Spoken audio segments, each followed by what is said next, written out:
Guys, they're trying to silence us. Activision is attacking the Call of Duty community.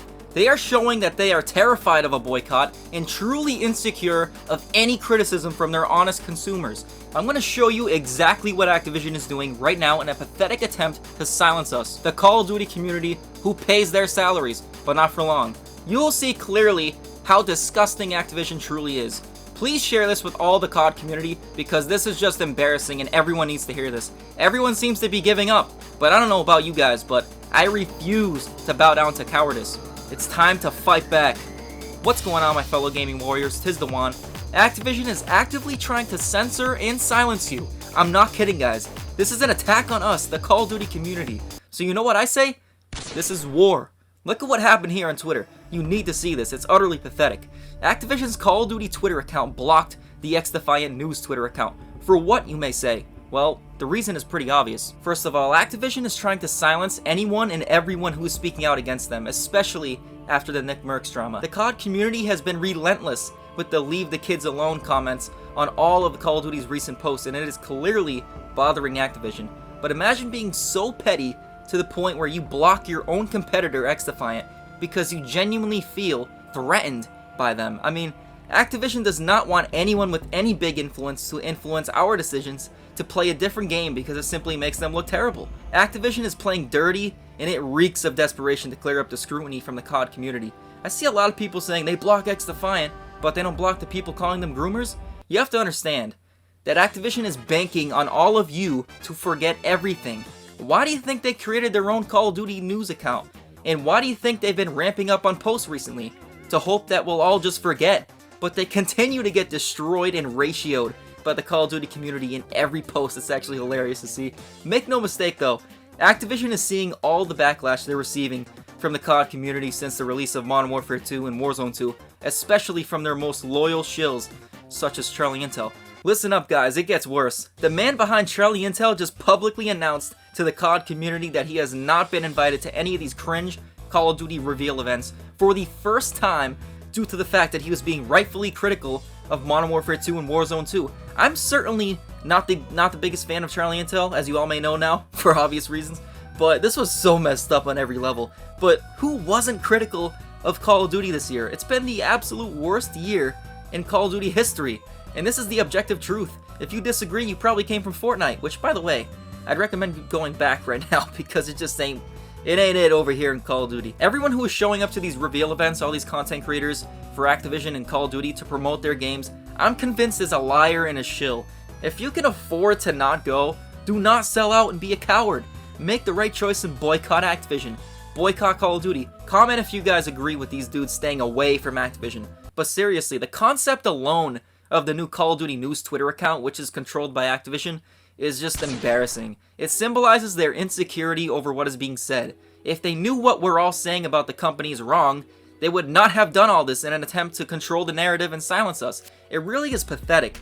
It shows that Activision does care what we have to say, and they do listen, but they only take action when it's a legitimate threat to their pockets or how much money they can suck out of their consumers. This is proof that our voices are being heard and that the boycott is real. It's having a real effect.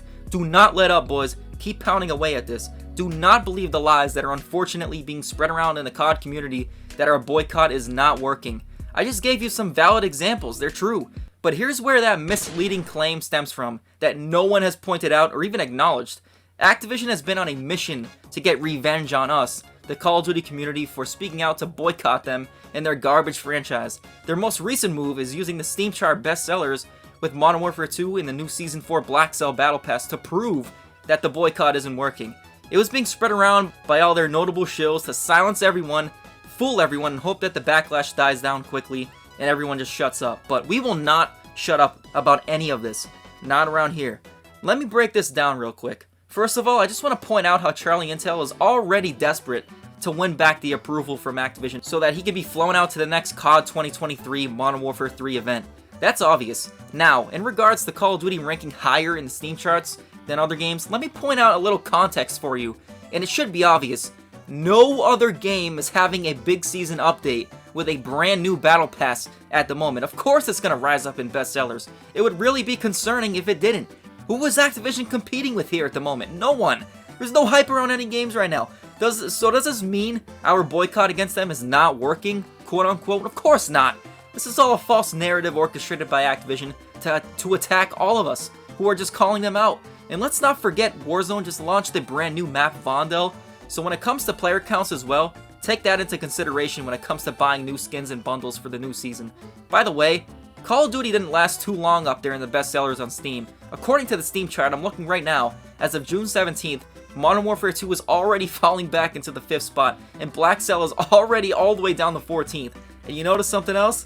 First of all, yes, Call of Duty still couldn't surpass CSGO and Spider-Man Remastered. Like, how is it even possible that Spider-Man Remastered is outselling you currently? I'm sorry, that is just embarrassing for a game with a $1 billion budget and 3,000 developers, my ass.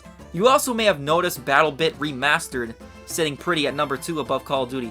Modern Warzone pointed out how it hit number 1 on Steam bestsellers and created by 3 indie developers. Guys, if 3 indie developers can outsell and outperform a AAA title with 3,000 devs! 3,000! and a $1 billion budget at any point, that is just humiliating. I mean, no offense, but just look at the game after you watch the rest of this video. You'll know what I mean when you see the gameplay. But wait, there's more. Activision has also been getting tons of criticism on their official Call of Duty YouTube channel. On this video, last time I heard, it had about 2,000 dislikes up to this point, and the funniest yet most pathetic part is they disabled comments on their newest video, which they never normally do. Activision is trying their absolute hardest to silence us, the Call of Duty community, but it's just not working. They have hit an all-new low for about the millionth time this year.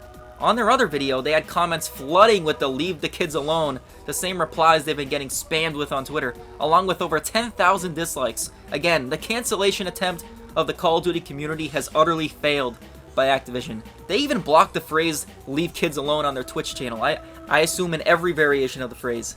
Activision's insecurity and pettiness should be number 1 best-selling right now, because it sounds like too many people in the Call of Duty community are buying into and being fooled by Activision's false narrative here. Again, I'm going to please ask you guys to share this with everyone you know, because too many people genuinely can't see through the BS here.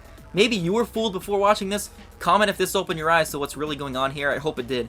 But ultimately, I just want to make my point clear. Do not give up.